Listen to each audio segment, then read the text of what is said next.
Welcome my dear students. আজ আমাদের class 11-এর অর্গানিকের যেটা প্রথম চ্যাপ্টার চলছিল, অর্থাৎ জৈব রসায়নের প্রাথমিক ধারণা এবং নামকরণের যে চ্যাপ্টারটা চলছিল, তার মধ্যে তিনটে বিষয়ে আলোচনা হবে। প্রথম যে বিষয়টা হবে সেটা হচ্ছে সংকর কক্ষক দ্বারা গঠিত বন্ধনের দৈর্ঘ্য এবং শক্তি। এটা একটা বোঝার জিনিস আছে, ভালো করে বুঝে নেবে।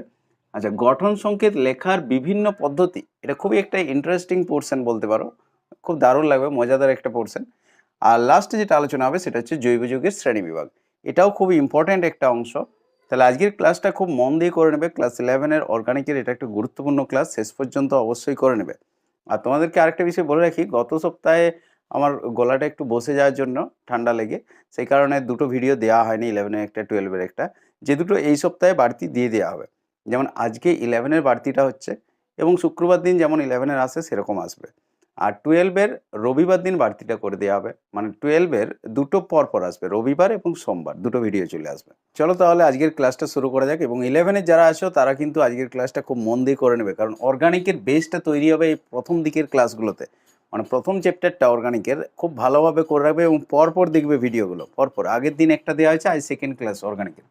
দেখো, প্রথমে যে টপিকটা আমরা করব সেটা হচ্ছে সংকর কক্ষক দ্বারা গঠিত বন্ধনের দৈর্ঘ্য এবং শক্তি। এখন দেখো, সংকর কক্ষক বলতে হাইব্রিড অরবিটাল, তাই তো? হাইব্রিডাইজেশন সম্পর্কে মোটামুটি একটা ধারণা তো তোমাদের ফোর্থ চ্যাপ্টার থেকেই হয়ে আছে। আর আগের দিনের ক্লাসটাতে আমরা দেখেছিলাম যে কার্বন পরমাণুগুলোকে দেখেই বলে দেওয়া যাবে যে হাইব্রিডাইজেশনটা কী হবে। মনে আছে নিশ্চয়ই, যে ডাবল বন্ড থাকলে sp2, সিঙ্গেল বন্ড থাকলে sp3, আর ট্রিপল বন্ড থাকলে sp। এগুলো আগের দিনই হয়েছে, যদি না দেখেছো আগের দিনের ক্লাসটা আগে দেখে নেবে। অর্গানিকের মূলত ওই তিনটেই তোমাদের হাইব্রিডাইজেশন ম্যাক্সিমাম জায়গায় পাবে, যেমন হচ্ছে sp3, sp2 আর sp। এই তিন ধরনের কার্বন পরমাণুর হাইব্রিডাইজেশন বেশিরভাগ জায়গাতেই পাবে। তাহলে এই তিন ধরনের যদি কার্বন পরমাণু হয়, অর্থাৎ হাইব্রিডাইজড কার্বন পরমাণু যদি হয়, তাহলে তারা যখন বন্ধন তৈরি করবে তখন বন্ধনের দৈর্ঘ্য এবং শক্তিটা কেমন হবে এই সম্পর্কে একটু আইডিয়া থাকতে হবে। এখন দেখো, এই হাইব্রিড অরবিটালগুলোর মধ্যে আমরা এস ক্যারেক্টার খুঁজবো। এস ক্যারেক্টার খুঁজবো কেন? তাহলে বন্ধন দৈর্ঘ্য এবং শক্তিটা বোঝাটা সহজ হবে। দেখে নাও একটু। তাহলে আমি একদিকে সংকর কক্ষক লিখে দিচ্ছি, সংকর কক্ষক অর্থাৎ হাইব্রিড অরবিটাল বলতে পারো। আর একদিকে আমরা এস ক্যারেক্টার দেখব, এস চরিত্র, বাংলায় বললে এস চরিত্র, এস ক্যারেক্টার। এখন দেখো, যদি আমাদের sp3 হাইব্রিডাইজেশন হয়, জাস্ট শুধু এই জায়গাটাতে ফোকাসটা দাও। sp3 অর্থাৎ এখানে কোন কোন অরবিটালগুলো যুক্ত হয়েছে দেখো তো। একটা এস আছে আর তিনটা পি মিলে sp3 হাইব্রিড অরবিটালটা হয়েছে। অর্থাৎ টোটাল কোটা অরবিটাল হয়েছে, টোটাল কোটা অরবিটাল আছে, একটা এস, তিনটা পি, মোট চারটে। চারটে হচ্ছে না? আচ্ছা, চারটের মধ্যে তাহলে এস কতটা আছে? টোটাল চারটে অরবিটালের মধ্যে দেখো, একটা এস আর তিনটা পি, মোট চারটে, তার মধ্যে একটা এস আছে। তাহলে চারটার মধ্যে যদি একটা এস হয়, তাহলে পার্সেন্টেজ হিসাবে যদি আমরা দেখি এস ক্যারেক্টার কতটা হবে? চারের মধ্যে এক, তাহলে 100-র মধ্যে কত হবে? 100-র মধ্যে 25 হবে, 25। তার মানে 25% হচ্ছে এস ক্যারেক্টার। ব্যাপারটা বোঝা গেছে? একটা বুঝতে পারলেই সবগুলো বুঝতে পেরে যাবে। যদি কারো অসুবিধা হয় তার জন্য আরেকবার বলে দিচ্ছি। দেখো, এখানে sp3 হাইব্রিড যে অরবিটাল, তার মধ্যে এস কোটা আছে? এস আছে একটা। আর পি কোটা আছে? পি আছে তিনটে। sp3 হচ্ছে না? যখন হাইব্রিডাইজেশন হয়েছিল দেখেছিলে, একটা এস আর তিনটা পি মিলে sp3 হয়। তাহলে মোট হচ্ছে চারটে। তাহলে চারটের মধ্যে, চারটের টোটাল, তার মধ্যে এস কতগুলো? এস হচ্ছে এই একটা, কারণ তিনটা তো পি আছে। তাহলে এই একটা হচ্ছে এস চারটের মধ্যে। তাহলে চারের মধ্যে যদি এক হয়, তাহলে 100-র মধ্যে কত হবে? মানে পার্সেন্টেজ যখন করবো তখন 100-র মধ্যে করতে হবে। তাহলে 1/4 ইন্টু 100, তাই তো, সমান 25। তার মানে 25% আসছে। 100-র মধ্যে যদি দেখি তাহলে 25 আসছে ভ্যালুটা, চারের মধ্যে এক মানে। তার মানে এস ক্যারেক্টার হচ্ছে 25%। এই যে হাইব্রিড অরবিটাল, এর মধ্যে এস ক্যারেক্টার আছে 25%, বাকি 75% তো পি আছে। এরপর আশা করি আর কারো বোঝার সমস্যা থাকবে না। এরপর নেক্সট দেখো, sp2 যে হাইব্রিড অরবিটালটা আছে, sp2 যখন কার্বনগুলো দেখবে ডবল বন্ড করে তখন sp2 হয়। তো sp2 এর মধ্যে এস ক্যারেক্টার কতটা হবে? দেখো, এক্ষেত্রে টোটাল কি আছে? একটা এস আর দুটো পি, মানে মোট তিনটে। তাহলে তিনটার মধ্যে একটা হচ্ছে এস, তাহলে তিনের মধ্যে যদি এক হয়, 100-র মধ্যে কত হবে? 100-র মধ্যে 33.33। ঐকিক নিয়ম করে দেখে নেবে, এটাই আসবে। আচ্ছা, আজকে ব্যাকগ্রাউন্ডে একটু নয়েজ আছে, তা সত্ত্বেও তোমাদের ক্লাসটা করিয়ে দিচ্ছি, কারণ তোমরা অনেকেই তাছাড়া ভাববে যে স্যার হয়তো অজুহাত দিচ্ছে, প্রত্যেক দিন ক্লাসটা হচ্ছে না। আসলে কোনো কোনো দিন এরকম অতিরিক্ত নয়েজের জন্য ক্লাস করা খুবই অসুবিধা হয়ে যায়। তাও আজকে আমি ক্লাসটা করিয়ে দিচ্ছি। কিছুক্ষণ ওয়েট করে আমাকে দাঁড়িয়ে থাকতে হচ্ছে এবং তারপরে এই যে নয়েজটা থেমে গেল, বাকি অংশটা আমি কেটে দেবো, বুঝতে পারবে না তোমরা অতটা, কিন্তু অনেকক্ষণ করে মাঝে আমাকে দাঁড়িয়ে থাকতে হয় এরকম ব্যাকগ্রাউন্ডে যদি নয়েজ থাকে। মানে 1 ঘন্টার একটা ক্লাস করার জন্য হয়তো 3 ঘন্টা সময় লাগাতে হয় রেকর্ডিং করতেই শুধুমাত্র, যে কারণে কোনো দিন করা যায় না। আচ্ছা দেখো sp2টা যেটা বলছিলাম, sp2 এ হাইব্রিডাইজেশনের মধ্যে এস ক্যারেক্টার কতটা আছে 33.33%। আর sp এই হাইব্রিড অরবিটালটার মধ্যে আমাদের এস ক্যারেক্টার কতটা থাকবে? তাহলে দেখো এইখানে যে হাইব্রিড অরবিটালটা রয়েছে তার মধ্যে দুটো অরবিটাল রয়েছে, একটা এস একটা পি, অর্থাৎ 50-50 আছে। তাহলে টোটাল আমরা বলতে পারি এস ক্যারেক্টার আছে 50%, তাই তো? দুটোর মধ্যে একটা এস, তার মানে 100-র মধ্যে কতটা হবে, কত পার্সেন্ট হবে? 50%। আশা করি বোঝা গেছে, কারো অসুবিধা থাকার কথা নয়, এটা খুব সহজ জিনিস, জাস্ট একটু ম্যাথমেটিক্যাল ক্যালকুলেশন। যদি না বুঝতে পারো আরেকবার ব্যাক করে দেখবে, কারণ এস ক্যারেক্টারগুলো জানতে হবে। কারণ এস ক্যারেক্টারের গুরুত্বটা কি না, দেখো এস অরবিটালটা আমরা জানি যে যতগুলো আমরা অরবিটাল দেখেছিলাম এস পি ডি এফ, যতগুলো দেখেছিলাম এস পি ডি এফ, তার মধ্যে এস অরবিটালটা সবথেকে নিউক্লিয়াসের কাছে থাকে, নিউক্লিয়াসের খুব কাছে থাকে, নিউক্লিয়াস ওকে বেশি আকর্ষণ করে রাখে, ওর ভেদন ক্ষমতা বেশি, এগুলো আমরা দেখেছিলাম দেবে চ্যাপ্টার 2-তে। তাহলে এস অরবিটালটা যত বেশি হবে তত ওই হাইব্রিড অরবিটালটা কী হবে, এস ক্যারেক্টার যদি বেশি থাকে তাহলে হাইব্রিড অরবিটালটা নিউক্লিয়াসের কাছে থাকবে। ধরো কোনো একটা কার্বন যার মধ্যে একটা অরবিটালে দেখা যাচ্ছে এস ক্যারেক্টার বেশি আছে, এস ক্যারেক্টার বেশি থাকার অর্থ কি, তার মানে ওই অরবিটালটা নিউক্লিয়াসের কাছে থাকবে, অর্থাৎ খুব ছোট থাকবে অরবিটালটা, বেশি দূর বড় হবে না। তাহলে ও যখন কারোর সাথে বন্ধন করবে অন্য যে কোনো পরমাণুর সাথে, হাইড্রোজেনের সাথে হোক বা তোমার ক্লোরিনের সাথে হোক, যার সাথেই হোক, যে কোনো পরমাণু, আমি এখানে এক্স ধরে নিচ্ছি, যে কোনো পরমাণু, তাহলে সেই বন্ধন দৈর্ঘ্যটা কী হবে, ছোট হবে। কার থেকে না, যদি কারো এস ক্যারেক্টার কম হয়, এস ক্যারেক্টার কম হলে কী হবে, সেই অরবিটালটা একটু দূর পর্যন্ত যাবে এবং তখন যে বন্ধনটা আসবে সেই বন্ধনটা দৈর্ঘ্যটা একটু বড় হবে। ব্যাপারটা বোঝা যাচ্ছে? এস ক্যারেক্টার যত বেশি হবে তত অরবিটালটা ছোট হবে, নিউক্লিয়াসের কাছে থাকবে, তার মানে কি বন্ধনটাও তত ছোট হবে। বোঝা যাচ্ছে? তাহলে বন্ধন দৈর্ঘ্য আমরা যদি দেখি, বন্ধন দৈর্ঘ্যের ক্রমটা কেমন আসবে, যত তোমার এস ক্যারেক্টার বৃদ্ধি পাচ্ছে, অর্থাৎ নিচের দিকে দেখো বৃদ্ধি পাচ্ছে, sp3 এ 25%, তারপরে sp2 হচ্ছে 33.33%, তারপরে sp-তে হচ্ছে 50% গেছে, ধীরে ধীরে বৃদ্ধি পেয়েছে। তাহলে যত এস ক্যারেক্টার বৃদ্ধি পাবে তত বন্ধন দৈর্ঘ্য কেমন হবে, বন্ধন দৈর্ঘ্য লিখে দিচ্ছি আমি এখানে, তত বন্ধন দৈর্ঘ্য হ্রাস পেয়ে যাবে, তাই তো, কমে যাবে। কারণ এস ক্যারেক্টার বাড়ছে, নিউক্লিয়াসের কাছে থাকবে, নিউক্লিয়াস টেনে রাখবে ওকে, তাহলে বন্ধন দৈর্ঘ্যটাও কমে যাবে। আচ্ছা, বন্ধন দৈর্ঘ্যের সাথে দেখবে ব্যস্তানুপাতে থাকে কে, বন্ধন শক্তি। মানে যত তোমার এস ক্যারেক্টার বৃদ্ধি পাবে, নিচের দিকে আমাদের এস ক্যারেক্টার বৃদ্ধি পাচ্ছে, এসপির এস ক্যারেক্টার সবচেয়ে বেশি, তাহলে বন্ধন শক্তি, শুধু শক্তি নয়, এটা বন্ধন শক্তি লিখে দিচ্ছি, বন্ধন শক্তি তত আমাদের বৃদ্ধি পাবে। ব্যাপারটা বোঝা যাচ্ছে? তাহলে আমাদের মূল যে ঘটনাটা এলো, এস ক্যারেক্টার যত বৃদ্ধি পাচ্ছে তত বন্ধন দৈর্ঘ্যটা কমে যাচ্ছে, আর বন্ধন দৈর্ঘ্য যত কম হবে, লাঠিটা যত ছোট হবে, লাঠির উদাহরণ দিয়ে বুঝিয়েছিলাম দেখবে, তত তার শক্তিটা বেশি হবে, তাকে ভাঙতে বেশি শক্তি প্রয়োগ করতে হবে। অর্থাৎ এস ক্যারেক্টার যত বেশি হবে তত বন্ধন শক্তিটা বেশি হবে, বন্ধন দৈর্ঘ্যটা কমে যাবে। ব্যাপারটা বোঝা গেছে? জাস্ট এইটুকু একটু জেনে রাখা, তাহলে কি হবে, তোমাদের মোটামুটি বন্ধন শক্তি সম্পর্কে বা বন্ধন দৈর্ঘ্য সম্পর্কে একটা আইডিয়া হয়ে যাবে। এখন দেখো আমি যদি বলি sp3 sp2 sp, এই অরবিটালগুলো কোথায় দেখতে পাবে না, sp3 হচ্ছে কার্বনটা যখন 4টেই সিঙ্গেল বন্ড করে, কার্বনটা যখন 4টেই সিঙ্গেল বন্ড করে তখন আমাদের sp3 আসে। তার মানে এটা হচ্ছে, এই কার্বনটা হচ্ছে sp3 হাইব্রিডাইজেশন। sp2 কখন আসবে, কার্বন যদি ডাবল বন্ড করে থাকে, তাহলে এই কার্বনটা হচ্ছে sp2 এবং এই দিকে যে বন্ধনটা থাকবে দেখবে ডাবল বন্ডটা ছোট হবে তুলনামূলক। আচ্ছা, sp যদি হয় তাহলে কার্বনটা ট্রিপল বন্ড করে থাকবে, ঠিক আছে, তাহলে সেই কার্বনটা হচ্ছে আমাদের sp হাইব্রিডাইজড বলতে পারি। তাহলে এক্ষেত্রে বন্ধন দৈর্ঘ্যের ক্রমটা কেমন হবে, যখন এক বন্ধন হচ্ছে তার দৈর্ঘ্যটা সবচেয়ে বেশি, দ্বিবন্ধনের দৈর্ঘ্যটা তার থেকে একটু কমছে, আর ত্রিবন্ধনের দৈর্ঘ্যটা সবচেয়ে কম, তাই তো? বন্ধন দৈর্ঘ্যটা দেখো হ্রাস পাচ্ছে, যত এস ক্যারেক্টার বৃদ্ধি পাচ্ছে, যত তোমার বন্ধনের বহুকতা মাল্টিপ্লিসিটি যত বাড়ছে, সিঙ্গেল বন্ড থেকে ডাবল বন্ড থেকে ট্রিপল বন্ড, তত তোমার এস ক্যারেক্টারটা বৃদ্ধি পাচ্ছে 25% থেকে 33.33%, 50%। এস ক্যারেক্টার বাড়ছে, বন্ধন দৈর্ঘ্যটা হ্রাস পাচ্ছে। এটা তোমাদের লাঠির উদাহরণ দিয়েও বুঝিয়েছিলাম। আর বন্ধন দৈর্ঘ্য যত ছোট হবে তত বন্ধন শক্তিটা বৃদ্ধি পাবে। এখানে একটা লাঠি, এখানে দুটো লাঠি, এখানে তিনটে লাঠি, তাহলে বন্ধন শক্তি এস সবচেয়ে বেশি হবে। এটা তোমরা লাঠির উদাহরণ দিয়েও বুঝেছিলে আর এখানে এস ক্যারেক্টার দিয়েও বুঝে গেলে। তাহলে অর্গানিকে কিন্তু এই কনসেপ্টটা একটু লাগবে।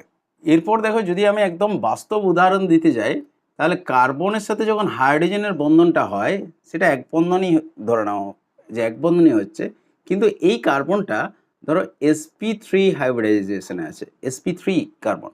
তাহলে এই যে বন্ধন দৈর্ঘ্যটা হবে, হাইড্রোজেনের তো 1s, হাইড্রোজেনের অরবিটাল তো জানো, কার্বনের অরবিটাল ধরো sp3, অর্থাৎ কার্বনটা অপর যে বন্ধনগুলো আছে সবগুলোই সিঙ্গেল বন্ড। আচ্ছা, সেই তুলনায় কার্বনটা যদি হাইড্রোজেনের সাথে বন্ধন করে থাকে কিন্তু কার্বনটা হচ্ছে sp2, কার্বনটা sp2 কি করে হলো না, কার্বন হাইড্রোজেনের সাথে সিঙ্গেল বন্ড করেছে কিন্তু কোনো দিকেও ডাবল বন্ড করে আছে, ঠিক আছে। তাহলে এটা sp2 কার্বন। তাহলে এই যে কার্বন হাইড্রোজেন বন্ধনটা তার দৈর্ঘ্যটা কেমন হবে, আর কার্বনের সাথে হাইড্রোজেনের বন্ধন কিন্তু কার্বনটা হচ্ছে sp হাইব্রিডাইজড, ঠিক আছে। তাহলে sp হাইব্রিডাইজ কিভাবে হবে না, কার্বনটা হাইড্রোজেনের সাথে সিঙ্গেল বন্ড করেছে কিন্তু অন্যদিকে ট্রিপল বন্ড আছে ওর, সেই কারণে এটা sp হাইব্রিডাইজড কার্বন। এখন sp হাইব্রিডাইজড যদি কার্বন হয় তার কার্বন হাইড্রোজেন যে বন্ধন দৈর্ঘ্যটা এটা কেমন হবে। এখন দেখো যখন sp3 আসছে তখন এই কার্বনটার আর হাইড্রোজেনের বন্ধন দৈর্ঘ্যটা কেমন হবে না, sp3 মানে তার s ক্যারেক্টার কত আসবে, চারটে মোট অরবিটাল, একটা s তিনটা p, চারটের মধ্যে একটা s, তার মানে পার্সেন্টেজ করলে 4-এর মধ্যে 1 মানে 100-এর মধ্যে 25, তাহলে 25% s ক্যারেক্টার। এর ক্ষেত্রে আমরা অলরেডি দেখেছি এটা তিনটের মধ্যে একটা s, তাহলে 33.33%, আর এটার ক্ষেত্রে দুটোর মধ্যে একটা s, s আর p দুজন আছে তার মধ্যে একটা s, তাহলে 50% s ক্যারেক্টার। তাহলে s ক্যারেক্টার যত বৃদ্ধি পাবে তত বন্ধন দৈর্ঘ্যটা কী হবে, ছোট হয়ে যাবে। অর্থাৎ আমাদের যদি অ্যাকচুয়াল দেখতে হয় সাইজ অনুযায়ী, তোমাদেরকে একদম ভিজুয়ালি যদি আমি দেখাতে চাই তাহলে এই ধরনের ইফেক্টটা অনেকটা আসবে, বন্ধন দৈর্ঘ্যটা এর সবচেয়ে বেশি হবে, ঠিক আছে, তারপরে তারপরে এর, অর্থাৎ ধীরে ধীরে বন্ধন দৈর্ঘ্যটা যদি আমি উপর দিকে যাই তাহলে বন্ধন দৈর্ঘ্য বৃদ্ধি পাচ্ছে, এটা বলতে পারি বন্ধন দৈর্ঘ্য বৃদ্ধি পাচ্ছে। এখন যদি বাস্তব মানগুলো দেখো, মানগুলো মুখস্থ করার দরকার নেই, যদি মানগুলো দেখো তাহলে কীরকম আসবে না, sp3 কার্বনটা যদি হয় তাহলে এর 1.10 অ্যাংস্ট্রম এরকম মান আছে, ঠিক আছে, এই কার্বন হাইড্রোজেন। এটার ক্ষেত্রে যখন sp2 কার্বনের সাথে হাইড্রোজেনের বন্ধন দৈর্ঘ্যটা আসছে তখন 1.08 অ্যাংস্ট্রম এই ধরনের আছে, আর এটার ক্ষেত্রে 1.06 অ্যাংস্ট্রম, যদিও সরি এগুলো হচ্ছে অ্যাংস্ট্রম, যদিও তোমার মানগুলো করার দরকার নেই, মানগুলো মুখস্থ করার দরকার নেই, আমি জাস্ট তোমাদেরকে দেখিয়ে দিচ্ছি যে কী ধরনের মান আছে। ধীরে ধীরে দেখো বন্ধন দৈর্ঘ্যটা নিচের দিকে হ্রাস পাচ্ছে, উপরের দিকে বন্ধন দৈর্ঘ্যটা বৃদ্ধি পাচ্ছে, অর্থাৎ এটার ক্ষেত্রে বন্ধন দৈর্ঘ্য সবচেয়ে বড়, তারপরে এটা ছোট হয়ে যাচ্ছে, এটা আরও ছোট হয়ে যাচ্ছে। এরপরে দেখো হাইড্রোজেনের পরিবর্তে আমরা যদি কার্বন দিয়ে দিই, অর্থাৎ কার্বন কার্বন সিঙ্গেল বন্ড মানে কি sp3 থাকবে দুটোই, কার্বন কার্বন ডাবল বন্ড মানে দুটোই sp2, আর কার্বন কার্বন ট্রিপল বন্ড তার মানে দুটোই হচ্ছে sp হাইব্রিড অরবিটাল। তাহলে কার্বন কার্বন সিঙ্গেল বন্ডের দৈর্ঘ্য যদি আমরা দেখি, পরীক্ষা করে দেখা গেছে 1.54 অ্যাংস্ট্রম, এগুলো মনে রাখার দরকার নেই, আমি বারবার বলছি মানগুলো মুখস্থ করার দরকার নেই, জাস্ট তোমাদেরকে দেখাবার জন্য, তোমাদের আইডিয়াটা যাতে আরও ক্লিয়ার হয় তার জন্য এগুলো লিখছি আমি। আচ্ছা 1.34 অ্যাংস্ট্রম আসবে, বন্ধন দৈর্ঘ্যটা ধীরে ধীরে কমছে, আর ট্রিপল বন্ডের ক্ষেত্রে 1.20 অ্যাংস্ট্রম এইরকম মান আসবে, বোঝা যাচ্ছে। তাহলে হাইব্রিডাইজেশন অনুযায়ী আমাদের বন্ধন দৈর্ঘ্য কিন্তু চেঞ্জ হচ্ছে, একই রকমভাবে বন্ধন শক্তিও চেঞ্জ হবে, বন্ধন শক্তিরও মানগুলো অত দরকার নেই, তোমাদের বইয়ে অবশ্য সব মান দেওয়া আছে, তোমরা জাস্ট দেখতে পারো একবার, কিন্তু মুখস্থ করার দরকার নেই। বন্ধন শক্তিটা কী হবে বলো তো, যত বন্ধন দৈর্ঘ্য এইদিকে কমে যাবে, বন্ধনটা ছোট হবে, তত বন্ধন শক্তিটা বেশি আসবে।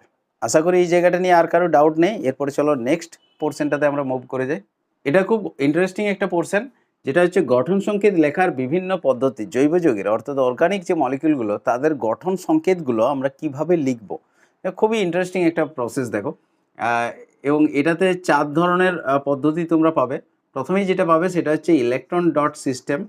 ইলেকট্রন ডট সংকেতটা কি বলছে, এটা হচ্ছে যেটা লুইস বিন্দু আমরা পেয়েছিলাম না, ইলেকট্রনগুলোকে বিন্দু দ্বারা সূচিত করা হচ্ছিল, সেইভাবে লেখা হয়। যেমন হচ্ছে প্রোপিন এই অণুটাকে যদি আমরা, প্রোপিনের উদাহরণটা দিচ্ছি এই কারণে যে তোমাদের বইও পেয়ে যাবে, যে তোমাদের পড়তে সুবিধা হবে বইটার থেকে, অন্য যে কোনো অণুরই তুমি দেখাতে পারো, অসুবিধা কিছু নেই। প্রোপিন অণুটাকে নর্মালি যেভাবে আমরা প্রকাশ করি CH3CH2 CH double bond CH2 এইভাবে নর্মালি আমরা লিখি, কিন্তু ইলেকট্রন ডট সংকেতে আমরা কি বলছি যে প্রত্যেকটা বন্ধনকে আলাদা আলাদা ইলেকট্রন ডট দিয়ে দেখানো হবে, অর্থাৎ লুইস স্ট্রাকচারে দেখানো হবে। অর্থাৎ CH3 তো কার্বনের সাথে 3টে হাইড্রোজেন আছে, তাহলে 3টে হাইড্রোজেনের যে সিঙ্গেল বন্ডটা, প্রত্যেকটা সিঙ্গেল বন্ডের জন্য একটা করে ইলেকট্রন জোড়, অর্থাৎ ইলেকট্রন জোড়গুলো দিয়ে দেখানো হচ্ছে। আচ্ছা এই কার্বনটার সাথে পরের কার্বনটার একটা সিঙ্গেল বন্ড থাকবে, তাহলে এটা এরকম থাকছে, তার সাথে একটা হাইড্রোজেন থাকবে, তারপরে একটা ডাবল বন্ড থাকবে। ডাবল বন্ড মানে এ দুটো ইলেকট্রন দেবে, ওই পাশ থেকেও দুটো ইলেকট্রন দেবে কার্বনটা, ঠিক আছে। তার সাথে এই কার্বনটার সাথে আবার দুটো হাইড্রোজেন সিঙ্গেল বন্ড করে থাকবে, তাহলে একটা হাইড্রোজেন উপর দিকে করে দিচ্ছে আর একটা নিচের দিকে করে দিচ্ছে, বোঝা যাচ্ছে। এইভাবে ইলেকট্রন ডট দিয়ে অর্থাৎ লুইস বিন্দু গঠন দিয়ে দেখানো হয়, এইটাকে বলা হচ্ছে ইলেকট্রন ডট সংকেত। এবং এই সংকেতটা লেখাটা দেখেই বুঝতে পারছো যে এটা খুবই সময় সাপেক্ষ একটা ব্যাপার হয়ে যাবে। এটা তো 3টে কার্বনের, যদি ধরো 10টা কার্বনের বা 7টা কার্বনের বা কিছু ব্রাঞ্চ বের করে, তাহলে খুবই সময় সাপেক্ষ ব্যাপার হবে এবং ভুল হয়ে যাওয়ার চান্স থাকবে অনেক সময়। যে কারণে এই ইলেকট্রন ডট সংকেতটা কিন্তু বেশি দিন চললো না, এটা অপ্রচলিত বলতে পারো, মানে এটাকে বেশি ইউজ করা হয় না, জাস্ট তোমাদের জেনে রাখার জন্য বললাম। নেক্সট 2 নম্বরে আরেক ধরনের সংকেত ব্যবহার করা হয়, যেটা হচ্ছে ড্যাশ সংকেত বলা হয়। ড্যাশ সংকেত কি না, যতগুলো ইলেকট্রন জোড় আছে এই ইলেকট্রন জোড়গুলো না দেখে সবগুলো বন্ধন হিসাবে দেখিয়ে দেওয়া হলো। অর্থাৎ প্রোপিন অণুটাকে যদি আমরা দেখাই, তাহলে আমরা কার্বনের সাথে দেখো 3টে হাইড্রোজেন, এই এক জোড়া ইলেকট্রন মানে একটা সিঙ্গেল বন্ড দেখাচ্ছি, এটার সাথে সিঙ্গেল বন্ড, নিচের দিকে একটা হাইড্রোজেন রয়েছে, এখানে 2 জোড়া ইলেকট্রন আছে মানে ডাবল বন্ড হবে, আচ্ছা 2টো হাইড্রোজেন আরও আছে। তাহলে এইভাবে প্রত্যেকটা বন্ধনকে একটা করে ড্যাশ দিয়ে অর্থাৎ বন্ধন দিয়ে দেখিয়ে দেওয়া হচ্ছে, এইটাকে বলা হচ্ছে ড্যাশ সংকেত। কিন্তু এটাও খুব বেশি ইউজ হয় না, তার কারণ কি না, এটাও তোমার দেখবে অনেক বড় হয়ে যাচ্ছে স্ট্রাকচারটা। যদি তোমার 7টা 8টা 10টা কার্বনের এরকম অণু আঁকো, যেগুলো খুবই সহজ হবে, এরপরে দেখতে পাবে তোমরা, এর পরের ক্লাসেই তোমরা সম্ভবত পেয়ে যাবে, দেখবে কিভাবে অ্যালকিল গ্রুপগুলো গঠিত হচ্ছে। তখন দেখবে নিজেরাই অনেক বড় বড় অণু আঁকতে পারছো এবং সেগুলো নামকরণটাও হবে। তারপরে নামকরণ হয়ে গেলে দেখবে তোমরা নিজেরা নাম দিতে পারছো এবং অণুগুলোর নাম দেখবে সেটাই যেটা তোমরা বলছো সেটাই হচ্ছে ওই অণুটার নাম, এবং নিজের খুশি মতো নানা রকমের অণু তোমরা আঁকতে পারছো। তাহলে ওই ধরনের বড় বড় অণুগুলোর ক্ষেত্রে কি হবে, এইরকম যদি ড্যাশ সংকেত আঁকা হয় তাহলে অনেকটা জায়গাও নেবে, অনেকটা সময় সাপেক্ষও হবে। সেই কারণে এটাও খুব বেশি ব্যবহার হয় না, তবে জেনে রাখতে হবে ড্যাশ সংকেত। নেক্সট দেখো, যেটা সবচেয়ে বেশি ব্যবহৃত হয়, সবচেয়ে বেশি প্রচলিত, সেটা হচ্ছে সংক্ষিপ্ত গঠন সংকেত। এটাই আমরা বেশিরভাগ সময় লিখবো দেখবে। যেমন প্রোপিন অণুটাকে যদি সংক্ষিপ্ত গঠন সংকেতে লিখি তাহলে কীরকমভাবে লিখবো না, যে পরমাণুগুলো বারবার রিপিট হয়েছে, যেমন এখানে এই কার্বনটার সাথে দেখো 3টে হাইড্রোজেন আছে, তাহলে কার্বন আর হাইড্রোজেন দিয়ে নিচের দিকে পাদচিহ্ন রূপে এখানে 3 বসিয়ে দেওয়া হয় সাবস্ক্রিপ্ট হিসাবে, তাহলে CH3 করে দেওয়া হলো। তার মানে এই টোটাল ইউনিটটা প্রকাশ হয়ে গেল, ঠিক আছে। তাহলে সব ড্যাশগুলোকে দেখানো হচ্ছে না, 3টে ড্যাশকে দেখানো হলো না, কিন্তু এই ড্যাশটাকে আমরা দেখিয়ে দেবো, কার্বন কার্বন যে বন্ধনটা রয়েছে সেটা দেখিয়ে দেবো। এরপরে কার্বনের সাথে একটা হাইড্রোজেন আছে, এই ড্যাশটাকে আর দেখাচ্ছি না, এখানে এই CH করে দিচ্ছি, তার মানে কার্বনের সাথে হাইড্রোজেনের একটা বন্ধন আছে। এটা হচ্ছে সংক্ষিপ্ত গঠন সংকেত।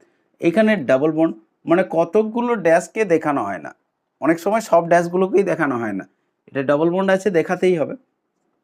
কোথায় সব ড্যাশগুলোকেই দেখানো হয় না সেটাও দেখিয়ে দিচ্ছি। তাহলে এটা হচ্ছে প্রোপিন অণুটার গঠন হলো, বোঝা গেছে। এটা সংক্ষিপ্ত গঠন সংকেত, যেখানে একই রকম পরমাণুগুলোকে একসাথে পাদচিহ্ন রূপে সংখ্যাটা দিয়ে দেওয়া হয়, একটাই পরমাণুর চিহ্ন দিয়ে তারপরে পাদচিহ্নতে ওখানে সংখ্যাটা দিয়ে দেওয়া হয় যে কতগুলো ওই ধরনের পরমাণু আছে। যেমন এখানে কার্বনের সাথে 2টো হাইড্রোজেন আছে, তাহলে CH2 করে দেওয়া হলো।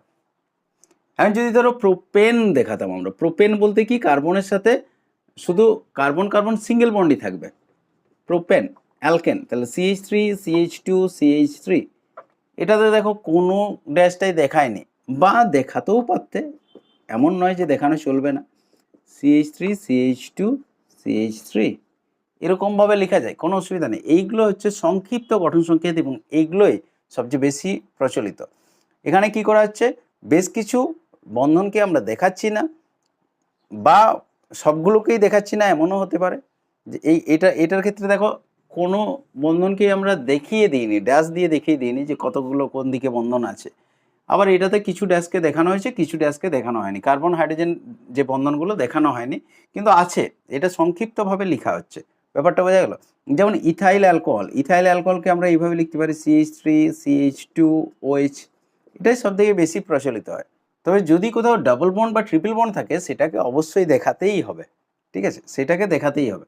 সংক্ষিপ্ত গঠন সংকেতে কতটা পর্যন্ত শর্ট করা যায় দেখো, এটার ক্ষেত্রে এই যে অ্যালকেনটা নিয়েছি 1 2 3 4 5 6 7 7টা টোটাল কার্বন আছে, অর্থাৎ এটা নর্মাল হেপ্টেন।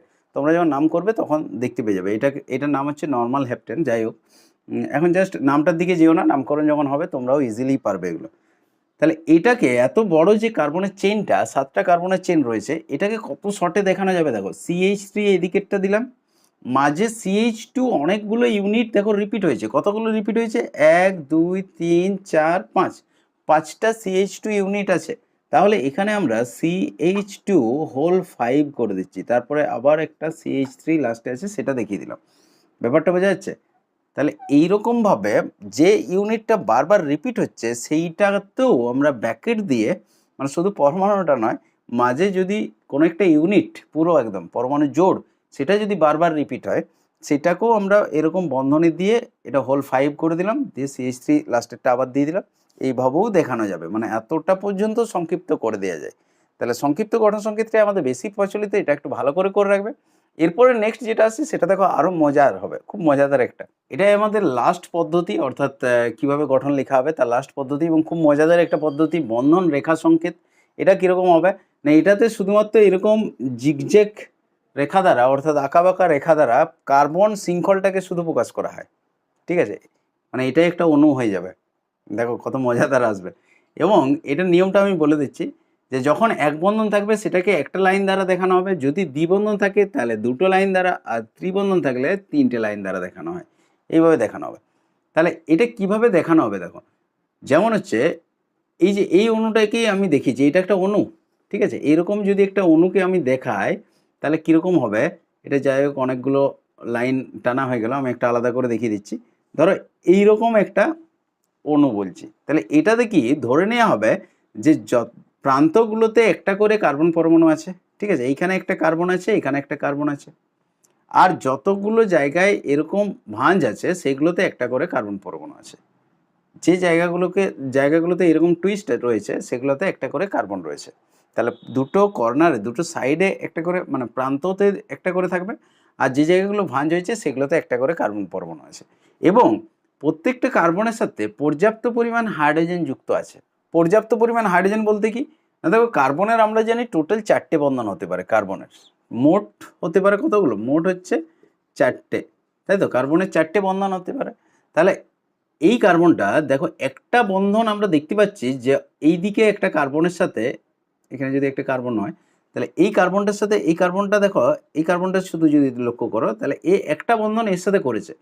এ কোটা করতে পারবে? 4টে করতে পারবে তো? তাহলে 3টে, বাকি 3টে কোথায় গেল? বাকি 3টে ধরে নেওয়া হচ্ছে যে হাইড্রোজেন আছে। ঠিক আছে, পর্যাপ্ত পরিমাণ হাইড্রোজেন যুক্ত আছে সেটা ধরেই নেওয়া হচ্ছে। আচ্ছা, এই কার্বনটা দেখো দুটো বন্ধন আমরা দেখতে পাচ্ছি চোখে, এদিকে একটা বন্ধন করেছে, এদিকে একটা বন্ধন করেছে, তাহলে মোট 4টে করতে পারে, তাহলে বাকি দুটো হচ্ছে হাইড্রোজেন আছে। আচ্ছা, এই কার্বনটার সাথে একটা বন্ধন আমরা দেখতে পাচ্ছি, এ একটা বন্ধন করেছে এর সাথে, তাহলে এই কার্বনটার এখনও 3টে বাকি আছে, তাহলে 3টে কে থাকবে? 3টে হচ্ছে হাইড্রোজেন থাকবে। বোঝা গেল ব্যাপারটা? এই অণুটার ক্ষেত্রে যদি আমরা দেখি, এগুলো একটা ডবল বন্ড নয়, হ্যাঁ, এগুলো সিঙ্গেল বন্ড, এগুলো সব সিঙ্গেল বন্ড, যদিও বারবার এখানে দাগ দিয়ে কোথাও কোথাও ডবল বন্ডের মতো বোঝাচ্ছে। তো যাই হোক, তার মানে কি এই লাস্টের দুটোতে দুটো কার্বন থাকবে, আর যে জায়গাগুলোতে টুইস্ট হয়েছে সেখানে একটা করে কার্বন আছে, এখানে একটা কার্বন আছে, আর এখানে একটা কার্বন আছে। বোঝা যাচ্ছে ব্যাপারটা? তাহলে অণুটাতে 4টে কার্বন রয়েছে। আচ্ছা, এই কার্বনটার একটা বন্ধন আমরা দেখতে পাচ্ছি, তার মানে বাকি 3টে হবে হাইড্রোজেন। এই কার্বনটা যদি দেখো তাহলে এই দুটো বন্ধন আমরা দেখতে পাচ্ছি চোখে, তার মানে বাকি দুটো, মোট 4টে হতে হবে, কার্বনের মোট 4টেই যোজ্যতা হয়, তাহলে বাকি দুটো হচ্ছে হাইড্রোজেন। এই কার্বনটারও যদি আমরা দেখি তাহলে দুটো বন্ধন দেখতে পাচ্ছি, তাহলে বাকি দুটো হচ্ছে হাইড্রোজেন। এই কার্বনটা দেখো একটা বন্ধন দেখতে পাচ্ছি, তার মানে বাকি 3টে হবে হাইড্রোজেন। খুব মজাদার না এটা? জাস্ট এইরকম এঁকে দিলে এটা একটা অণু। কি করে হচ্ছে না, প্রত্যেকটা জায়গায় একটা করে কার্বন এবং তার সাথে পর্যাপ্ত পরিমাণে হাইড্রোজেন আছে, এটা ধরে নেওয়া আছে। বা কোথাও ধরো এরকম দেওয়া থাকলো, এখানে এরকম করে দিল, তার মানে কি এটা ডাবল বন্ড আছে। ঠিক আছে, নিয়মটা একই, মানে এখানে একটা কার্বন আছে, এখানে একটা কার্বন আছে, এখানে একটা কার্বন আছে, এখানে একটা কার্বন আছে, হলো। মানে প্রান্তগুলোতে একটা করে কার্বন থাকবে, আর যেগুলোতে টুইস্ট হয়েছে যে জায়গাগুলোতে সেখানে একটা করে কার্বন থাকবে। তাহলে এই কার্বনটা দেখো একটা বন্ধন দেখতে পাচ্ছি, তার মানে বাকি 3টে হাইড্রোজেন হবে, টোটাল 4টে হবে কিন্তু, হ্যাঁ, প্রত্যেকটা কেসেই টোটাল 4টে বন্ধন হবে। এই কার্বনটা যদি দেখি, এই কার্বনটা দেখো দুটো বন্ধন আমরা দেখতে পাচ্ছি, একটা এইদিকে একটা ওইদিকে নেমেছে, আর দুটো হচ্ছে হাইড্রোজেন থাকবে। এই কার্বনটার এরপর দেখো এইদিকে দুটো বন্ধন করে দিয়েছে, আর এইদিকে একটা, মোট 3টে বন্ধন আমরা দেখতে পাচ্ছি এই কার্বনটার, তাহলে আর একটাই বাকি থাকবে, একটা হাইড্রোজেন থাকবে। এই কার্বনটা যদি দেখো, দেখো দুটো বন্ধন আমরা দেখতে পাচ্ছি ডাবল বন্ড করে রেখেছে, তার মানে আর দুটো থাকবে, সেই দুটো হচ্ছে হাইড্রোজেন। তাহলে অণুটা আমরা পেয়ে গেলাম। বোঝা যাচ্ছে ব্যাপারটা? মানে তুমি যদি এইরকম এঁকে দাও, এরকম একটা বক্স এঁকে দিলে, এইটাও অর্গানিকের একটা অণু হয়ে গেল। কিভাবে হলো না, যতগুলো টুইস্ট হয়েছে সেই জায়গাগুলোতে একটা করে কার্বন আছে, ঠিক আছে? এগুলো এখানটা মুছে কার্বনগুলো করতে পারো। এইভাবে যদি কোনাগুলো যেখানে টুইস্ট হয়েছে সেই জায়গাটা ধরো মুছে দিলে, দিয়ে এখানে কার্বনটাকে প্রবেশ করিয়ে দিলে, যদিও পেনে যখন করবে তখন তো মোছার কোনো অপশান থাকবে না, তাহলে বাইরেই করতে পারো, কোনো অসুবিধা নেই। আচ্ছা, তাহলে এই কার্বনটাতে কোটা থাকবে, এর দেখো দুটো বন্ধন দেখা যাচ্ছে আর দুটো হাইড্রোজেন হবে, এরও তাই দুটো হাইড্রোজেন হবে, এরও তাই দুটো হাইড্রোজেন হবে, এরও তাই দুটো হাইড্রোজেন হবে, একই রকম। এটা হচ্ছে সাইক্লোবিউটেন। নামগুলো যদিও পরে তোমরা পেয়ে যাবে, নামগুলো নিয়ে এখন চিন্তা করো না, শুধু অণুটা আঁকতে পারছো কি না দেখো। তাহলে এটা অণুটা হয়ে গেল। তাহলে এইটা সব থেকে সহজ পদ্ধতি বন্ধন রেখা সংকেত, শুধু জাস্ট আঁকা বাঁকা লাইন টেনে দিলেই তোমাদের অণু হয়ে যাবে। তোমরা যেমন খুশি লাইন টানতে পারো। এটা কোশ্চেনও আসতে পারে অনেক সময়, যে ধরো তোমাকে বললো যে এরকম একটা অণু দিয়ে দিল, দিয়ে বললো এটাকে এক্সপান্ড করো, এটাকে কার্বন হাইড্রোজেন দিয়ে প্রসারিত করে দেখাও যে এই অণুটা কী বটে, এবং তার নামটা লিখো, হয়তো বলে দিল যে নাম কী হবে। তো নামকরণ যখন হবে তখন নামটা হয়ে যাবে, এটা নর্মাল বিউটেন আসবে। তো যাই হোক, তোমরা অণুটা স্ট্রাকচারটা প্রথমে তো বানিয়ে নিতে পারবে, কোনো অসুবিধা নেই। স্ট্রাকচার বানানোটা দেখিয়েছি, এটাই বটে। অথবা এমন হতে পারে যে তোমাকে এইরকমটা দিয়ে দিল, অণুটাকে দিয়ে দিল, দিয়ে বললো বন্ধন রেখা সংকেতে রেখে দেখাও। তাহলে এটাকে যদি আমরা বন্ধন রেখা সংকেত আঁকি, এটা বন্ধন রেখা সংকেত আঁকছি, তাহলে কেমন হবে? বা এটা তীর চিহ্ন দিয়ে রেখে দিচ্ছি, কেমন হবে? এরকম হবে, বন্ধন রেখা সংকেত হয়ে গেল। বা তোমাকে বললো এই অণুটার বন্ধন রেখা সংকেত কেমন হবে, এই অণুটার বন্ধন রেখা সংকেত এরকম হবে, ঠিক আছে? বা কোথাও হয়তো তোমাকে দিয়ে দিল, ধরো CH3 CH2 CH3, এই অণুটাকে বন্ধন রেখা সংকেত দিয়ে দেখাও। তাহলে দেখো তিনটে কার্বন আছে, কেমনভাবে দেখাবে? তার মানে তিনটে জায়গা তোমাকে টুইস্ট করতে হবে, মানে ধারে দুটো আর একটা টুইস্ট করতে হবে। তার মানে এইরকম দেখিয়ে দিলে হবে, এখানে একটা কার্বন, এখানে একটা কার্বন, এখানে একটা কার্বন, এবং তার সাথে পর্যাপ্ত হাইড্রোজেন অটোমেটিক হয়ে যাবে। তাহলে জাস্ট এরকম করে দেবে, মানে তিনটে কার্বনের জায়গা তোমাকে দেখিয়ে দিলেই হলো। অণুটাকে ব্রেক না করে জাস্ট একটা না, এমনভাবে লাইনটা আঁকবে যাতে তিনটে জায়গায় কার্বন আছে সেটা বোঝা যায়, তিনটার কমও নয় তিনটার বেশিও নয়। যখন এই অণুটা দেবে, যদি চারটে দিয়ে দিত তাহলে এরকম করতে হতো। একটা উদাহরণ দিচ্ছি তাহলে বুঝতে পারবে। ধরো CH3 CH, এখানে ধরো Br থাকলো, একটা হেটারো অ্যাটমও দেওয়া আছে। হেটারো অ্যাটম কী বটে সেটা দেখিয়ে দিচ্ছি এখন। হেটারো অ্যাটম বলতে অন্য অ্যাটম, হেটারো কথাটার মানে হচ্ছে অন্য। তাহলে এটা কার্বন হাইড্রোজেন বাদ দিয়ে অন্য যদি কোনো পরমাণু থাকে তাহলে সেটাকে কিন্তু অবশ্যই দেখাতে হবে, বন্ধন রেখা সংকেতেও দেখাতে হবে। তাহলে এইটাকে যদি বন্ধন রেখা সংকেত আঁকতে দেই তাহলে কেমন হবে? না দেখো চারটে কার্বন আছে, তাহলে চারটে কার্বনের জন্যে আগে এরকম করে দিলাম, 1 2 3 4, চারটে কার্বন হয়ে গেল। এবং দ্বিতীয় কার্বনটা, 2 নম্বর কার্বনটাতে একটা ব্রোমিন আছে, তাহলে এখান থেকে এই এইখানে যে টুইস্ট হয়েছে মানে এখানে একটা কার্বন আছে, তাহলে এর সাথে একটা বন্ধন করে এখানে ব্রোমিন লিখে দিচ্ছে, ঠিক আছে? এই যে প্রান্তটা, এইখানে কিন্তু কার্বন নেই, কারণ এখানে ব্রোমিন অলরেডি দেখিয়ে দিয়েছো তুমি, তাহলে এখানে আর কিন্তু কার্বন নেই। তোমার কার্বন এখান পর্যন্তই আছে, এখানে একটা কার্বন, এখানে একটা কার্বন, এখানে একটা কার্বন, আর এখানে একটা কার্বন, এবং তার সাথে পর্যাপ্ত হাইড্রোজেন। হাইড্রোজেনের সংখ্যাটা গোনার দরকার নেই যখন তুমি বন্ধন রেখা সংকেত আঁকছো। যখন তুমি এক্সপান্ড করবে, মানে এটার থেকে এটা নিয়ে আসবে, তখন হাইড্রোজেনের সংখ্যাটা তোমাকে দেখতে হবে, দিয়ে লিখতে হবে। তা বুঝতে পারছো, এই জায়গাটায় কিন্তু কার্বন নেই, কারণ এই জায়গাটা তো ব্রোমিন আছে অলরেডি, আমরা দেখিয়ে দিয়েছি। এই কারণে হেটেরো অ্যাটম যদি হয় তাহলে সেটা কিন্তু দেখাতেই হবে, মানে অন্য কোনো পরমাণু থাকলে সেটা অবশ্যই দেখাতে হবে। ব্যাপারটা বোঝা গেছে? ধরো তোমার এরকম দিল CH3, ধরো ইথানলকে যদি বন্ধন রেখা সংকেতে আঁকতে বলে তাহলে কেমন হবে? না দেখো দুটো কার্বন, খুব সহজ জিনিস, দুটো কার্বন আছে, তাহলে দুটো কার্বন আমি এরকম করে দিতে পারি, একটা লাইন টেনে দিয়ে মানে দুটো কার্বন হয়ে গেল, ঠিক আছে? কারণ এইদিকে একটা কার্বন, এইদিকে একটা কার্বন হয়ে গেছে, এবং তার সাথে পর্যাপ্ত হাইড্রোজেন, দুটো কার্বন হয়ে গেল। লাস্টের কার্বনটার সাথে OH আছে, তার মানে এটা হেটারো অ্যাটম।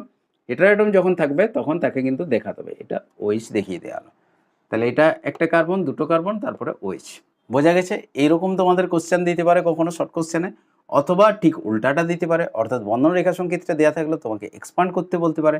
ধরো তোমাকে এরকম দিয়ে দিল, বা আরেকটু বেশি দেখিয়ে দিচ্ছি, এখানে ধরো OH রয়েছে, এরকমটা দিয়ে দিল, তোমাকে বললো এটাকে এক্সপান্ড করে দেখাও।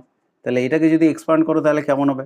না এখানে একটা কার্বন থাকবে, এখানে একটা নিচের দিকে একটা কার্বন, এখানে একটা কার্বন, ঠিক আছে? এখানে একটা কার্বন এই জায়গাটাতে, আচ্ছা, আর এখানে একটা কার্বন, এটা হলো এই কার্বনটার সাথে OH। জাস্ট স্ট্রাকচারটা কার্বন সিঙ্গলটা আগে এঁকে নিলে তারপরে হাইড্রোজেনগুলো বসিয়ে দিলে। এই কার্বনটার দেখো একটা বন্ধন দেখা যাচ্ছে, মানে বাকি 3টে হাইড্রোজেন এখনো থাকবে। এই কার্বনটা 2টো বন্ধন দেখা যাচ্ছে দুদিকে, তার মানে বাকি 2টো হাইড্রোজেন থাকবে, মোট 4টে হবে, বারবার বলছি। এই কার্বনটা 2টো বন্ধন দেখা যাচ্ছে, মানে আর 2টো হাইড্রোজেন হবে। এই কার্বনটা দেখো 3টে বন্ধন দেখা যাচ্ছে, উপর দিকে 2টো আর এর নিচের দিকে একটা, তার মানে আর একটা হাইড্রোজেন বসবে। আর এই কার্বনের একটা বন্ধন দেখা যাচ্ছে, মানে 3টে হাইড্রোজেন বসবে। খুব সহজ নয়? খুব সহজও বটে, মজাদারও বটে। তোমাদেরকে এটারও আমি কিছু হোম টাস্ক দিচ্ছি, বাড়িতে করবে। যে হোম টাস্কগুলো দেবো সেগুলো ইউটিউবের কমেন্টে তোমরা দেখাতে পারবে না, তোমরা পারো তো গ্রুপটাতে জয়েন করে নেবে। তোমাদের জন্য তো একটা গ্রুপ খোলা হয়েছে, গ্রুপের লিঙ্কটা আমি ডেসক্রিপশানে দিয়ে রাখবো, ওই গ্রুপে তোমরা পোস্ট করতে পারো, অসুবিধা কিছু নেই। এখানে আরেকটা বিষয় তোমাদেরকে আগে বলে নিই, তোমাদের কারো কারো কনফিউশন হতে পারে। ধরো যদি কোথাও ট্রিপল বন্ড থাকে, ঠিক আছে, ট্রিপল বন্ড যদি থাকে তাহলে কিন্তু ওই জায়গাটা, ট্রিপল বন্ডের জায়গাটা এবং তার পাশে যে কার্বনগুলোর বন্ধনটা রয়েছে ট্রিপল বন্ডের সাথে যুক্ত কার্বন, এই এতটা জায়গা কিন্তু সরলরৈখিক অবস্থায় থাকবে। কারণ ট্রিপল বন্ড মানে কি, sp হাইব্রিডাইজড, মানে sp হাইব্রিডাইজেশনে কি হয়, 180 ডিগ্রি, অর্থাৎ লিনিয়ার, একদম সরলরৈখিক শেপে থাকে। অর্থাৎ এটা যদি আমরা বন্ধন রেখা সংকেত করি কেমন হবে, 1 2 3 4 5, 5টা কার্বন তো আছে, কিন্তু 5টাকে এরকম এরকম করে আমরা 1 2 3 4 5 এরকম করে আমরা দেখাতে পারবো না। দিয়ে এখানে হয়তো ট্রিপল বন্ড করে দিলাম, এটা কিন্তু হবে না, কারণ ট্রিপল বন্ডের জায়গাটা তোমাকে লিনিয়ার রাখতে হবে। তাহলে এই কার্বনটা তোমার এরকমভাবে দেখালাম, এটা সেকেন্ড কার্বন, তারপরের যে কার্বনটা এটা, এবং তারপরে যে ট্রিপল বন্ডটা সেটা, এবং তারপরের যে কার্বনটা এটা, এইভাবে কিন্তু রাখতে হবে। মানে এই জায়গাটা লিনিয়ার থাকবে ট্রিপল বন্ড, এবং তার সাথে ট্রিপল বন্ডের কার্বনের যে এই দিকের বন্ধনগুলো রয়েছে সেগুলো কিন্তু লিনিয়ার থাকবে, এক সরলরেখায় থাকবে। কারণ এখানে যে কার্বনটা থাকবে সেটা sp হাইব্রিডাইজড হবে, এখানে কার্বনটাও sp হাইব্রিডাইজড, অর্থাৎ সরলরৈখিকভাবে দুটো বন্ধন করে থাকবে দুদিকে, এই ট্রিপল বন্ডটা করে থাকবে আর উল্টো দিকের বন্ধনটা। তাহলে এই জায়গাটা পুরো লিনিয়ার পড়বে কিন্তু, হ্যাঁ, এটা মাথায় রাখবে। শুধু এই কার্বনটা বাদ যাচ্ছে, মানে আমরা অ্যাকচুয়ালি যদি দেখি তাহলে এই পুরোটা আমাদের লিনিয়ার চলে আসছে, এটা পুরো লিনিয়ার চলে আসবে, এই কার্বনটা শুধু বাদ যাচ্ছে। এটা তাহলে তুমি এইদিকে অথবা এইদিকে যেদিক খুশি মুড়তে পারো, কোনো অসুবিধা নেই। মোড়াটা কোন দিক করবে তা সেটা কোনো অসুবিধা নেই, তুমি যেদিক খুশি করতে পারো, কিন্তু একটা ভাঁজ দেখা দেবে। তাহলে 1 2 3 4 5, টোটাল 5টা কার্বন হয়ে গেছে, এবং ট্রিপল বন্ডের জায়গাটা কিন্তু সরলরৈখিক থাকবে, এটা মাথায় রাখবে। শুধু এইটুকু একটু মাথায় রাখতে হবে। তাহলে যেগুলো হোম টাস্ক দিচ্ছি দেখো, এইটাকে তোমাকে বন্ধন রেখা সংকেতে নিয়ে যেতে হবে, এটাকে এরকম সংকেতগুলোতে নিয়ে যেতে হবে, আর এই দুটোকে তোমাকে এক্সপান্ড করে দেখাতে হবে, ঠিক আছে, এই দুটোকে ওই কার্বন হাইড্রোজেন বসিয়ে দেখাতে হবে। আরেকটা দিয়ে দিচ্ছি, এটা স্বস্তিক চিহ্ন, জানো তো নিশ্চয়ই, যারা হিন্দু আছে তারা অবশ্যই জানো। কেন বলছি, কারণ অনেকেই বাংলাদেশের আসবে আমার চ্যানেলে, তাদের হয়তো না জানা থাকতেও পারে বা জানা থাকতেও পারে, অসুবিধা নেই। তো যাই হোক, এই চিহ্নটা এটারও তোমরা একটু এক্সপান্ড করে দেখাবে, ঠিক আছে, তাহলে এগুলো এক্সপান্ড করে দেখাবে, আর এটা হচ্ছে তোমরা বন্ধন রেখা সংকেত দিয়ে দেখাবে। এখন তোমাদেরকে যেটা বলছি, এগুলো সব ইউটিউবের কমেন্টে তোমরা দিতে পারবে না, কারণ পিকচার তো দিতে পারবে না, তার জন্য টেলিগ্রামের একটা গ্রুপ আছে, সেই গ্রুপটার লিঙ্ক আমি দিয়ে রাখবো, ওই গ্রুপটা জয়েন করে রাখবে, ওটাতে তোমরা অ্যান্সারগুলো পোস্ট করবে। চলো এরপর আমরা একটু তাড়াতাড়ি জৈব যৌগের শ্রেণীবিভাগটা দেখে নিই। এটা খুব সহজ জিনিস, দেখো একটু ভালো করে বুঝে নাও, খুব সহজ লাগবে। জৈব যৌগটাকে কার্বন শৃঙ্খলের ভিত্তিতে যে শ্রেণীবিভাগটা প্রাথমিকভাবে করা হয় সেটা আজকে দেখব। প্রথমত দুটোভাবে ভাগ করা হয়, একটা হচ্ছে মুক্ত শৃঙ্খল আর একটা হচ্ছে বদ্ধ শৃঙ্খল। মুক্ত শৃঙ্খল ও বদ্ধ শৃঙ্খল, এর মধ্যে মুক্ত শৃঙ্খল যেটা আছে সেটাকেই আমরা আবার অ্যালিফ্যাটিকও বলি, এটারই নাম হচ্ছে অ্যালিফ্যাটিক জৈব যৌগ, অ্যালিফ্যাটিক। এই কথাটা এসছে তোমার গ্রিক শব্দ অ্যালিফার থেকে, অ্যালিফার কথাটার অর্থ হচ্ছে চর্বি, অর্থাৎ মুক্ত শৃঙ্খল যে জৈব যৌগগুলো এগুলো প্রথম পাওয়া গিয়েছিল প্রাণীদের চর্বির থেকে বা উদ্ভিদের চর্বির থেকেও বলতে পারো। তা মুক্ত শৃঙ্খল বলতে কি, যেখানে কার্বনগুলো অর্গানিকের ক্ষেত্রে, অর্গানিক মলিকুলের ক্ষেত্রে কার্বনগুলো এরকম লম্বা চেন করে থাকবে, অর্থাৎ এটা রিং তৈরি করবে না, মানে পরস্পর যে আবার রিং এর মতো যুক্ত হয়ে যাবে না, এটা শুধু লম্বা চেন থাকবে, বা তোমার কোথাও শাখাও থাকতে পারে এবং পর্যাপ্ত হাইড্রোজেন এর সাথে থাকবে। এগুলো হচ্ছে আমাদের মুক্ত শৃঙ্খল, যেমন হচ্ছে CH3 CH2, আমরা তো হাইড্রোজেন দিয়ে একটা শিখে নিয়েছি, তাহলে অসুবিধা নেই, প্র্যাকটিস করে নেবে হাইড্রোজেন কতগুলো বসবে সেটা। তাহলে এরকম হতে পারে, বা একদম সরল হতে পারে CH3 CH3, এরকম হতে পারে দুটো কার্বন, এগুলো সব মুক্ত শৃঙ্খল। আর বদ্ধ শৃঙ্খল বলতে কোনগুলো, যেখানে কার্বনগুলো যে আবার পরস্পর বৃত্তের মতো জড়িয়ে যাবে, মানে 1 নম্বর আর লাস্টেরটা যে আবার যুক্ত হয়ে যাবে, এটা হচ্ছে বদ্ধ শৃঙ্খল।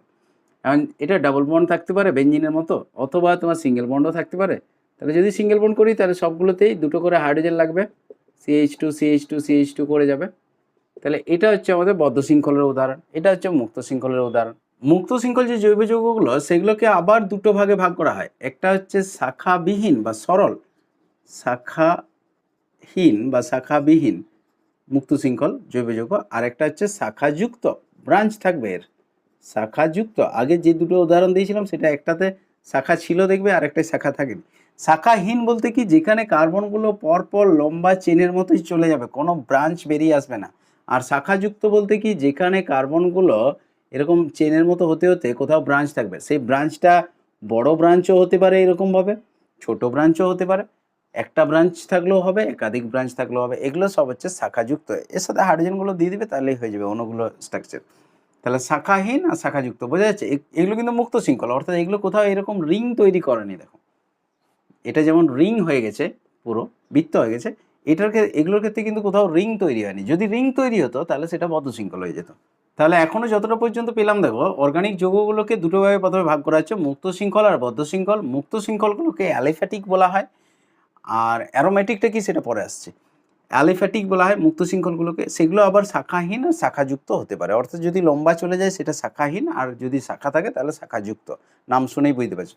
মুক্ত শৃঙ্খল আমাদের এই জায়গাতেই শেষ, এরপর আমরা বদ্ধ শৃঙ্খলটা আসবো, তার জন্য এই দিকটা আগে মুছে নিচ্ছি। বদ্ধ শৃঙ্খলের মধ্যে আমরা প্রথমেই দুটো ভাগ দেখতে পাবো, একটা হচ্ছে হোমোসাইক্লিক,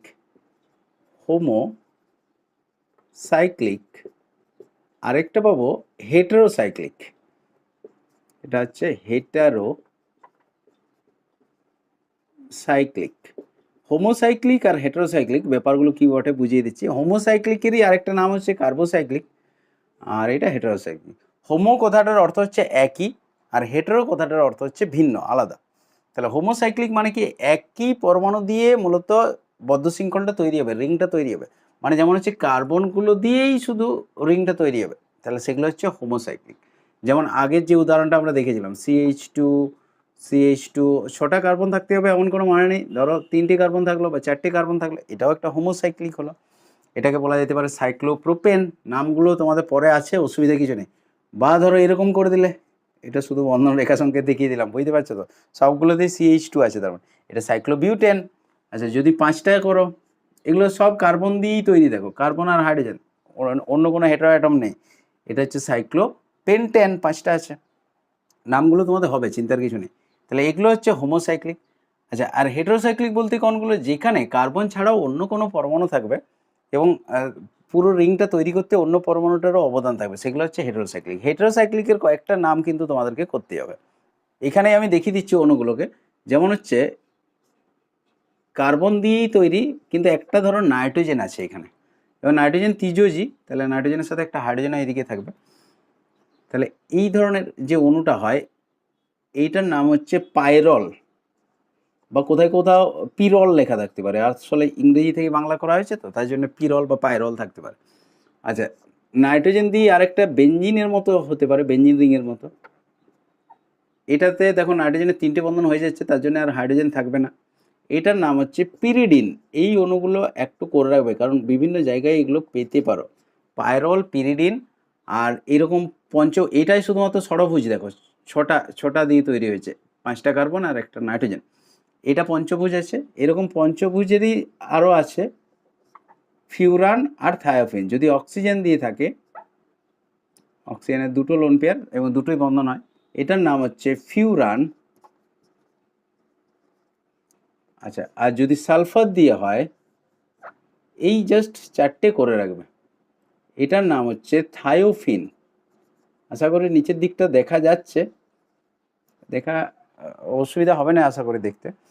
তাহলে পাইরল, পিরিডিন, ফিউরান আর থায়োফিন, এই 4টে পারলে একটু করে রাখবে, কারণ কোথাও কোথাও তোমাদের কাজে লাগতে পারে। বিশেষ করে পাইরল, পিরিডিনগুলো মাঝে মধ্যে পেতে পারো, ফিউরান, থায়োফিনও মাঝে মধ্যে নামটা পাওয়া যায়। তাই জন্য এই 4টে হেটেরোসাইক্লিক যৌগ, এই 4টেই আছে তোমাদের সিলেবাসের মধ্যে, মেনলি আসবে, এই 4টেই থাকবে। তাহলে এই 4টে ভালো করে সংকেতগুলো এবং নামগুলো করে রাখবে হেটেরোসাইক্লিক যৌগের মধ্যে। আর এই যে হোমোসাইক্লিক যেটা পেয়েছিলাম, যেটা হচ্ছে শুধু কার্বন দিয়েই তৈরি হয়, অন্য কোনো হেটেরো অ্যাটম নেই, সেগুলোকে আবার দুটো ভাগে ভাগ করা যায়। ভাগগুলো একটু জাস্ট পড়বে, এগুলো এমন কিছু জটিল লাগবে না, যখন পড়বে দেখবে হয়ে যাবে, দু একবার রিডিং পড়বে ভালোভাবে দেখবে হয়ে যাবে। হোমোসাইক্লিকগুলোকে একটা ভাগ করা হয় অ্যালিসাইক্লিক,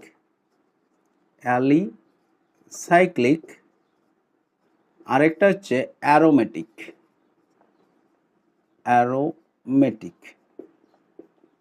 এগুলো নিয়ে খুব বেশি ডিটেলস এখানে পাবে না, জাস্ট একটু বলে দিচ্ছি। অ্যালিসাইক্লিকগুলো হচ্ছে যেখানে তোমার অ্যারোমেটিক যেগুলো নয় সেগুলো হচ্ছে অ্যালিসাইক্লিক, মানে সাধারণত দেখবে সিঙ্গেল বন্ড থাকবে বা একটা আধটা ডাবল বন্ডও পেতে পারো, কিন্তু অ্যারোমেটিক নয়, বেঞ্জিনের মতো নয়। ধরো এটা একটা ডাবল বন্ড থাকলো বা এটা একটা ডাবল বন্ড থাকলো, সেটাও পেতে পারো, কিন্তু ওই কনজুগেশনে ডাবল বন্ডটা থাকবে না, মানে একটা ডাবল বন্ড একটা সিঙ্গেল বন্ড, একটা ডাবল বন্ড একটা সিঙ্গেল বন্ড, এরকমভাবে থাকবে না।